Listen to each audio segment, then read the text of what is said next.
General Xerath stood at the observation deck of his flagship, the Wrath of Zurn, gazing out at the swirling colors of the nebula that surrounded them. His dark, reptilian eyes focused on the distant blue dot that was Earth. To most of his kind, this planet was nothing but a speck of insignificance, a low-priority target in the vastness of the galaxy. But for Arath, the mission ahead held more weight than any before. As a battle-hardened commander in the Zathrakor Dominion, he was tasked with determining whether this planet posed a threat to their imperial dominance, and, if necessary, eliminating it. The Zathrakor were a warlike species, revered for their ruthless efficiency in combat. Their empire spanned countless star systems, and their capital, the fortress planet Zurn, was a testament to their might. The Zathrakor had conquered and crushed countless civilizations, leaving only those who could bend to their will. They wielded an advanced array of technology, including their most prized assets, Deathworld weapons. These destructive devices had the power to erase entire ecosystems from existence, to turn planets into barren, lifeless husks. For the Zathrakor, these weapons were a final option, a last resort used only when their dominance was threatened. Sarath had never doubted the supremacy of his species. The Zathrakor's military strength was unmatched, and they had ruled the galaxy with an iron fist for centuries. It was a rule built on fear and intimidation, and no species had ever dared to rise against it until now. Earth was a wild card. Its primitive inhabitants had shown no signs of advanced technology, no reason to suspect they could pose a challenge. Yet, the Dominion's intelligence had indicated something unusual about this planet. Strange fluctuations in energy patterns had been detected from deep within the oceans, and rumors had surfaced of ancient alien artifacts buried in its depths. It was these anomalies that had drawn Xerath to Earth. As's fleet descended through the atmosphere. Xerath remained calm, as always. The planet's surface was teeming with life forests, oceans, and mountains spread across vast continents. From space, it seemed a world of chaos, yet there was an underlying order to it all. The humanoid species on Earth were primitive, yes, but they were resilient. Their rapid evolution, their ability to adapt and overcome, had long fascinated the Zathrakor. But no amount of curiosity could change the fact that Earth's time was now running out. Sarath's fleet had orders to assess whether humanity was a threat, and if so, eradicate it before it could ever rise to challenge the Zathra-Core.It was in the depths of the Atlantic Ocean that the discovery occurred. Zarath's reconnaissance team, equipped with advanced technology, uncovered a hidden structure buried deep beneath the sea floor. What they found there was beyond anything they had ever encountered. A device, ancient and strangely beautiful, was nestled within the ruins of a forgotten civilization. It was an alien artifact, its design unlike anything the Zathrakor had ever seen. Sarath ordered the artifact to be brought aboard the flagship for further examination. Upon examining the device, Sarath's chief engineer, Zorath, activated it. At first, nothing happened. Then, a soft hum filled the room, and a holographic image flickered to life. The alien projections were incomprehensible at first, their symbols unfamiliar and cryptic. But as the device's interface began to sync with the Zathrakor technology, the message started to make sense. The hologram revealed the weapon's blueprint, an intricate design of energy fields, manipulation of matter, and something that Xerath had never seen before, the ability to nullify technology itself. This weapon, hidden in the depths of Earth's oceans for millennia, was far beyond anything the Zathrakor could conceive. The energy field, once activated, would render all known weapons and technology useless. It was a weapon capable of neutralizing even the Zathrakor's prized Deathworld weapons. At first, Xerath thought the device was merely a relic, a failed weapon from a bygone age. But as he dug deeper into the holographic message, he realized that this artifact was not just a weapon. It was something far more significant. The message was a warning, a cautionary tale left behind by an ancient civilization that had long since vanished. The creators of the device had embedded within it a philosophy, one that spoke of life, adaptation, and survival. The hologram revealed that the creators of the weapon had designed it with a purpose, not to destroy, but to protect. The weapon was based on a concept that was utterly foreign to the Zathra core: adaptation. It was a power that could allow life to thrive even in the most hostile environments, allowing species to evolve beyond their limitations. This technology was a key to unlocking an entirely new phase of existence, not just survival, but evolution. The message revealed that Earth, this Deathworld, as it was called, was unique. It was a world teeming with life forms that had adapted to every conceivable environment, from freezing ice caps to blistering deserts. Humanity, the inhabitants of this world, were the true focus of the message. The creators had left the artifact behind to ensure that the human species would survive, evolve, and, when the time was right, become something far greater. Sarath was stunned. He had always believed that the Zathra core were the pinnacle of military might, that their understanding of power and conquest was unrivaled. But this discovery, the weapon, humanity, the species he had once viewed as weak and insignificant, had the potential to surpass his own kind. His mission to eradicate Earth suddenly seemed far more complicated. The truth he had uncovered now threatened to dismantle everything he believed in. The Zathra core were not the apex predators of the galaxy. The true power lay not in domination, but in the ability to adapt, to change, to evolve. And with that realization, Sarath found himself standing at the edge of something far greater than any military conquest. He had uncovered the catalyst for an evolution that could reshape the very fabric of the galaxy. Now his decisions would determine whether humanity would thrive or perish. The stakes were higher than he could have ever imagined. The Zathra core's reign was far from secure, and Earth's survival could hold the key to something much larger a future that Exarath could not yet fully comprehend. General Exarath stood in his private quarters aboard the Wrath of Zurn, staring out into the endless void of space.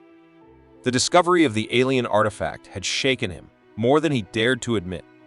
As the weeks passed, he couldn't shake the thoughts that had started to plague him: the strange message left behind by the ancient civilization, the hints about humanity's potential, and the very nature of what the Zathra core represented. For the first time in his life, Zarath felt torn between duty and the unsettling truths he had uncovered. The Zathra core had always been a species of warriors. Their empire was built on military might and an unyielding sense of superiority. Zarath, revered for his tactical brilliance and ruthless efficiency, had never questioned this.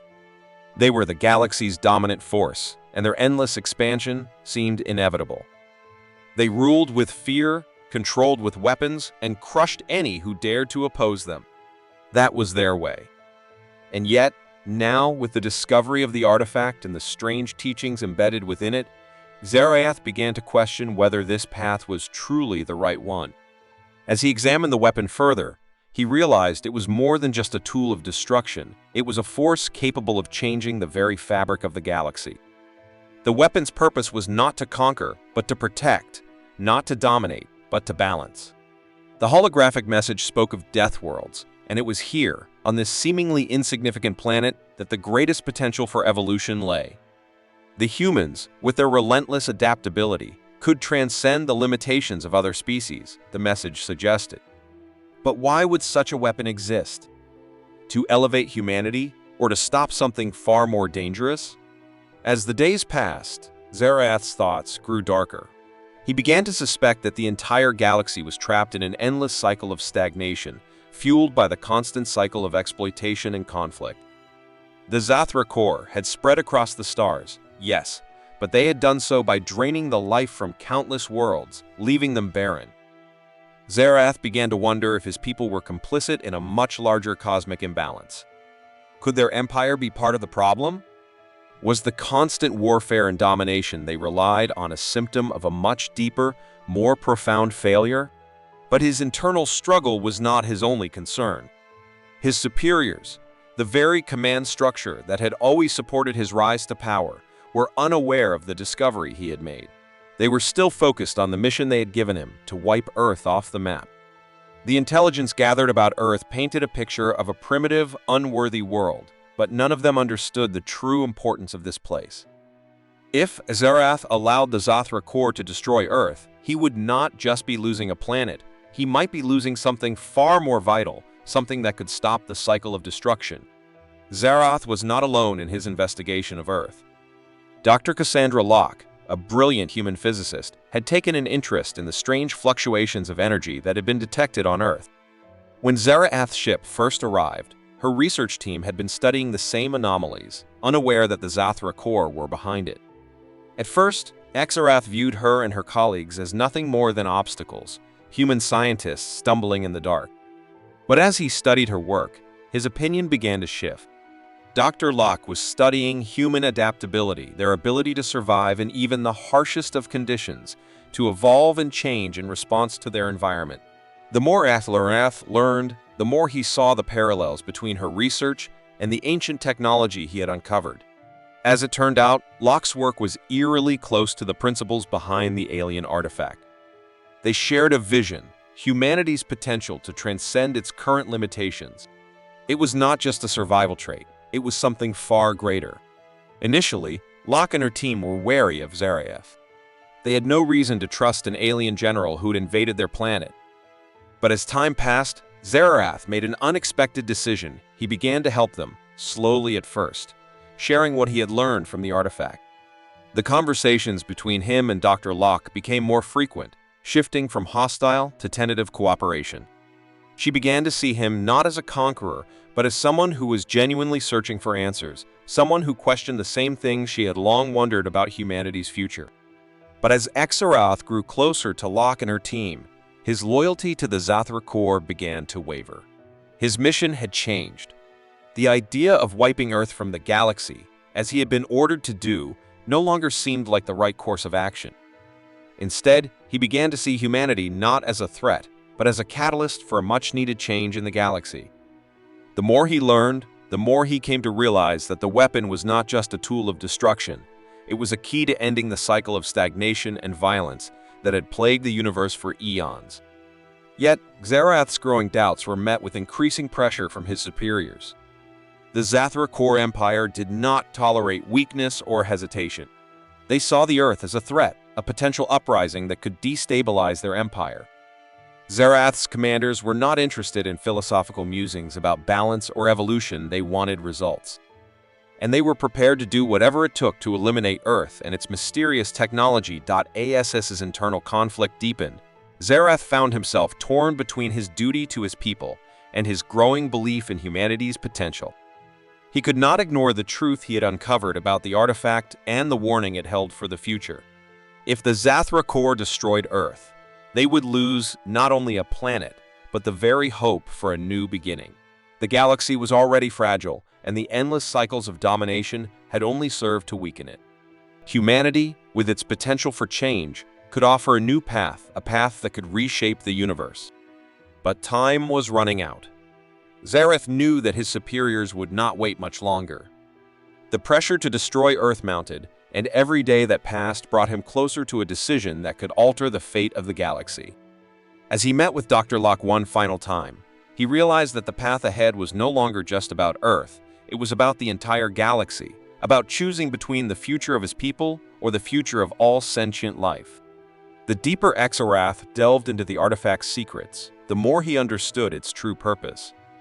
The weapon was not merely a weapon, it was an intelligence, an ancient consciousness, waiting for the right moment to awaken. And as Exarath listened to its voice, he heard the words that would haunt him for the rest of his life. You are the bridge between two worlds.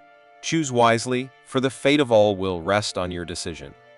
Zarath now faced a decision he had never imagined he would have to make: stand with his people and condemn Earth, or fight for humanity's future, even if it meant defying the empire he had sworn to serve. Zarath had spent years serving the Zathra core empire, a blood-stained career that had made him a legend among his people. He was known for his ruthless efficiency, his tactical brilliance, and his unyielding loyalty to the Dominion's goals. But everything he had believed, every victory, every mission, every victory seemed hollow now. It had started with the discovery of the artifact on Earth, and now everything had shifted. The war between the Zathra core and the human resistance was escalating, but the true conflict, the one Exarath now understood, ran far deeper than military skirmishes. It was during a covert mission to gather more intelligence about the human resistance that Exarath made a discovery that would shake him to his core. He was not the first Zathra general to stumble upon the truth behind the Deathworld. His predecessor, General Kayar, had uncovered the very same artifacts centuries ago, long before Earth had even caught the attention of the Zathra Empire. The truth about Kayar's discovery came to Exarath through a series of encrypted files, hidden deep within the Dominion's intelligence archives. As he dug through the data, Exarath discovered that Kayar had come to the same conclusion Exarath had, that humanity's potential for adaptation could be the key to the galaxy's survival, or its undoing. But Kayar had made a critical decision. Instead of heeding the warning that the artifact presented, he had chosen to ignore it, dismissing the possibility of peace and evolution in favor of domination. Zarath's heart sank as he read further. Kayar had used the knowledge of the Deathworld weapon to create a devastating arsenal that propelled the Zathra to their current position of power. The rise of the Zathra Empire, their relentless conquest, their destruction of entire worlds was not a sign of their superiority, but of their failure to evolve. Kayar had sealed their fate by choosing to suppress the true potential of the galaxy, choosing instead to advance a path of unrelenting warfare. Now, centuries later, the galaxy was on the brink of collapse, and Exarath found himself standing at the precipice. The discovery was a gut punch. Zarath realized that he was living in the aftermath of a catastrophic decision made long before his time. The Zathra had failed to evolve, and their warlike nature had only led to chaos and stagnation across the galaxy. The endless war they waged against weaker species, the destruction of Deathworlds, and the suppression of civilizations, all of it was part of the same cycle, a cycle that had been set into motion by Kayar's refusal to change. And now, Zarath was forced to confront an agonizing question. Could he break the cycle, or would he become another cog in the machine of imperialist domination? He knew what the Dominion would expect of him. His superiors had already made it clear that Earth was a target, that the Deathworld weapons should be unleashed to destroy the humans once and for all. But Zarath could no longer accept this path. The very weapon he had once trusted to secure his people's dominance was now nothing more than a symbol of their stagnation. It had no power in the face of true adaptability. Humanity's greatest strength wasn't their ability to fight, but their ability to learn, to grow, and to survive. Zarath's role, which had always been that of a conqueror, was now in question. He could no longer justify his mission or his place within the Zathra military. The Deathworld weapons, those once invincible tools of destruction, were meaningless in the face of a species capable of transcending its limitations. Humanity, he realized, held the key to a new cosmic order, one where adaptability and evolution were the ultimate powers. But for this to happen, Earth and its people needed to be free of the Zathra crushing domination. The weight of his realization was unbearable. Zarath had taken countless lives, been complicit in the destruction of entire worlds, and served an empire that had caused irreparable harm to the galaxy. His guilt and shame were overwhelming, but there was no turning back now. He knew what he had to do, even if it meant sacrificing everything he had built in his life. To continue on the path of imperial conquest would be to ensure the galaxy's destruction. The only way forward was to stand with humanity, to help them unlock their potential, and to fight against the very empire he had once sworn to serve. The decision was agonizing. For a moment, Exarath considered abandoning his post entirely, fleeing the Zathra empire and seeking refuge with the humans. But he knew that would not be enough. He had seen firsthand how dangerous the Dominion was, how ruthless they could be in pursuing their goals. To simply run would leave Earth vulnerable. No. If he were to make a real difference, he had to act within the Empire, from the inside. The turning point came when Zarath was summoned to the Zathra capital for a high-level meeting with the Dominion's leadership.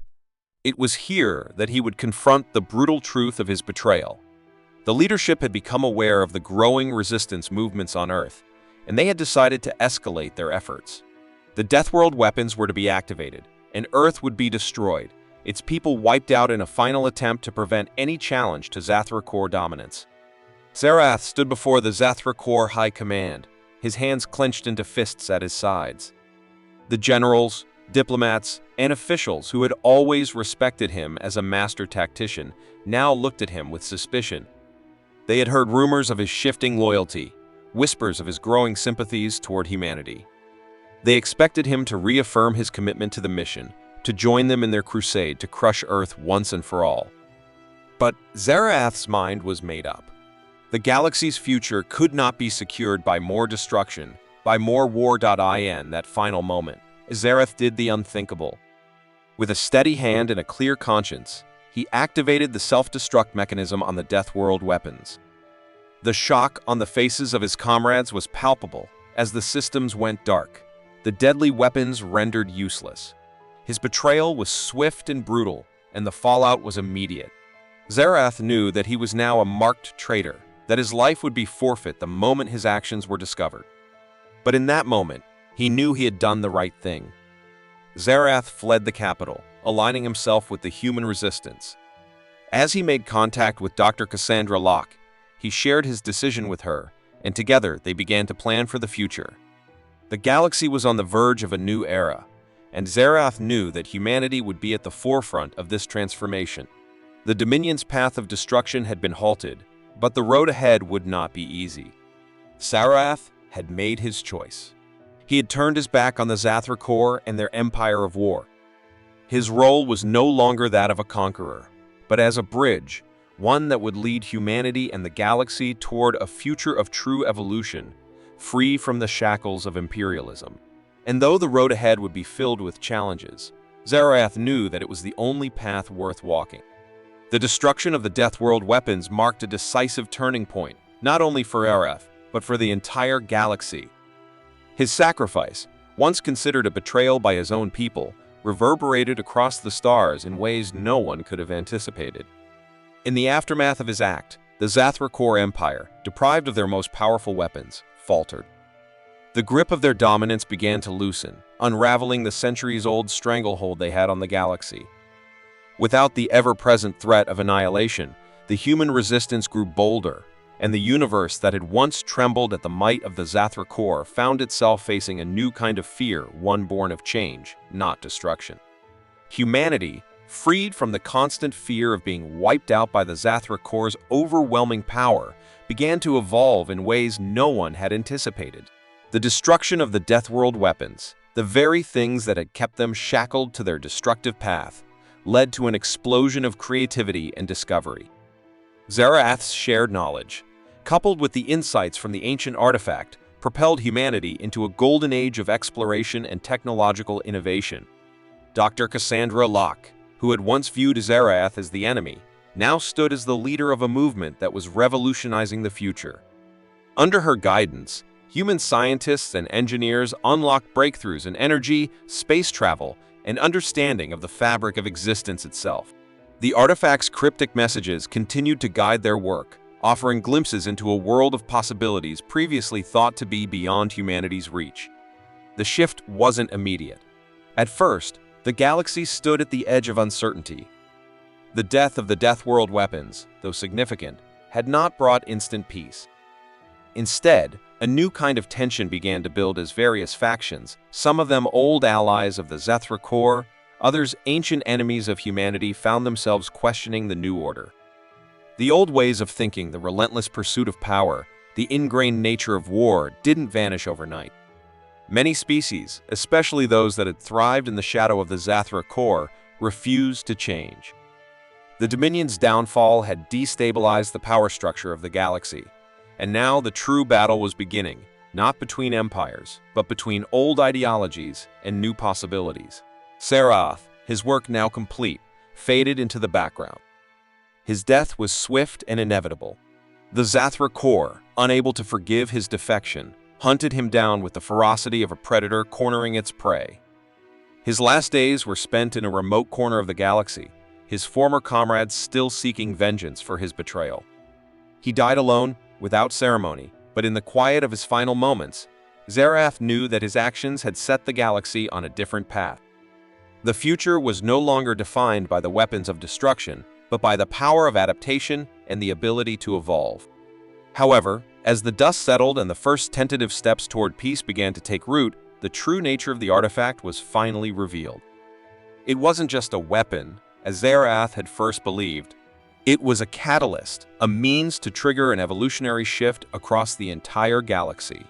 The artifact had been waiting for a species like humanity to come into its own, a species capable of unlocking its potential to adapt, learn, and transcend its primal instincts. But this evolution wasn't just about technology or knowledge. It was about consciousness itself. The artifact had not only accelerated humanity's intellectual growth, but it had begun to influence their very way of thinking. Ideas once considered impossible began to take root. New philosophies emerged, blending the ancient wisdom contained in the artifact with the best aspects of human nature. But it also became clear that this shift would not be smooth. As humanity embraced its potential, other species within the galaxy found themselves at odds with this newfound power. The old guard, those who had profited from the status quo. Some began to see humanity not as a hopeful future, but as a dangerous unknown. They clung to the old ways, unwilling to let go of the power they had enjoyed for so long.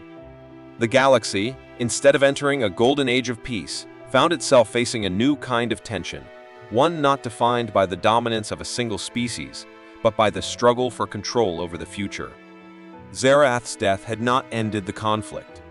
It had merely shifted its nature. The battle was no longer about weapons or territories, but about the evolution of consciousness itself. Could the galaxy, with its myriad species, move beyond its violent history? Could they transcend the patterns of war that had defined them for eons? The answer wasn't clear. Humanity had begun to change, and with that change came new challenges.